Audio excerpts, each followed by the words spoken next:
साथियों जय सीताराम। देखिए, एक निवेदन करूंगा मैं आपसे कि यदि कोई बात बताई जाए, समझाई जाए, तो उस पर थोड़ा सा विचार करना आवश्यक हो जाता है। उस पर विचार करना चाहिए, सोचना चाहिए, समझना चाहिए कि ये व्यक्ति यदि कुछ कह रहा है तो इसमें हमारा और हमारे समाज का कितना हित है। उदाहरण के तौर पर, जो सज्जन नशा करते हैं, जो व्यक्ति नशा करते हैं, जैसे दारू इत्यादि का नशा हो गया, गुटखा, पान, तंबाकू, बीड़ी, सिगरेट इत्यादि का जो सज्जन नशा करते हैं, उनके लिए एक निवेदन है कि यदि बन सके तो आप इसको त्याग दीजिए, क्योंकि इसके त्यागने में एक फ़ायदा आपका है और दूसरा फ़ायदा आपके परिवार के सज्जनों का है। आपका फ़ायदा क्या है कि आपका स्वास्थ्य और आपका पैसा और आपका मान सम्मान ये बचेगा।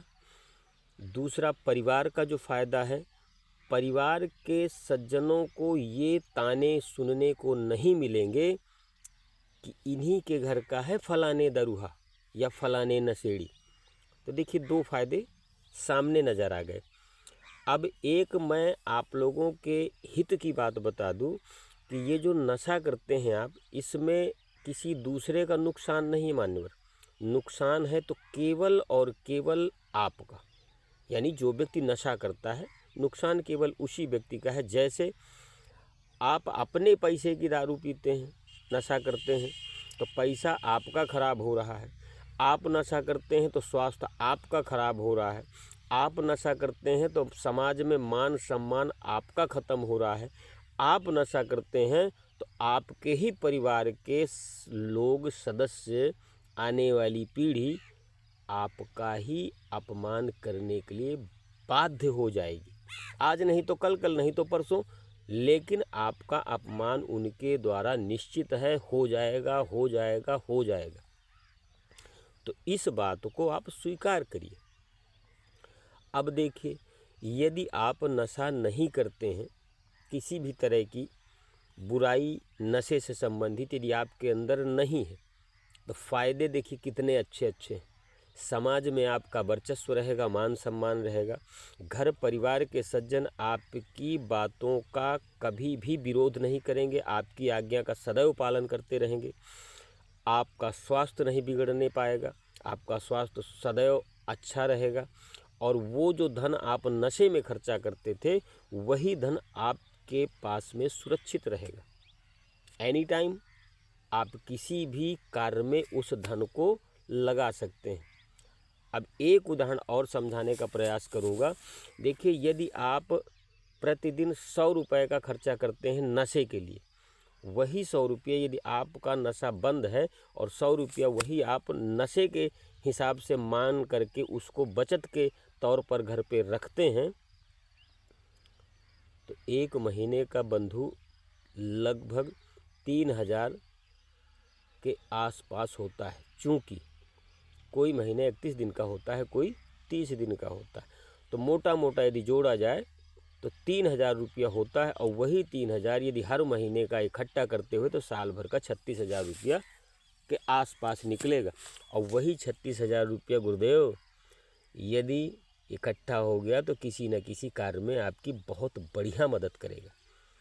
अब विचार करिए कि मैं सही कह रहा हूँ या गलत कह रहा हूँ। हो सकता है आपके मन में ये भाव आ जाए कि बड़ा ज्ञानी बन करके ज्ञान बघार रहा है, हैं?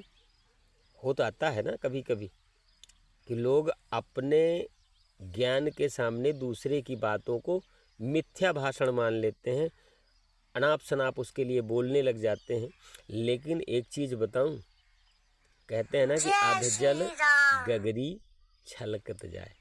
ये आधा अधूरा ज्ञान बड़ा ही खतरनाक होता है। इसलिए किसी की भी बात को सुनने के बाद उस पर थोड़ा सा, ज़्यादा नहीं, थोड़ा सा विचार ज़रूर करना चाहिए कि हमारे हित में है या हमारे अनहित में है। तो आप लोगों को यदि मेरी बात अच्छी लग रही हो, समझ में आ रही हो, तो एक बार विचार जरूर करना कि ये व्यक्ति हमारे भले के लिए कह रहा है या फिर इसका जो कथन है मिथ्या भाषण ये हमारे भले में नहीं है। तो एक बार ज़रूर विचार करना। बाकी एक कहावत है ना कि आइए तो वेलकम और जाइए तो भीड़ कम। बाकी मर्जी आपकी, जैसा आपको उचित समझ में आए करिएगा ज़रूर, हैं, प्रयास करिए। बुराइयों से जितना बच जाएंगे उतना ही अच्छा है, क्योंकि एक कहावत है कि नशा त्यागने में ही हमारी भलाई है, हैं। नशा बुराइयों की जड़ है। नशा हर कुरीति में अपने आप को शामिल करने के लिए मजबूर कर देता है। नशा नाश की जड़ है भाई, इसका फल अतिशय दुखदाई। आगे आपकी मर्जी। जय सिया राम।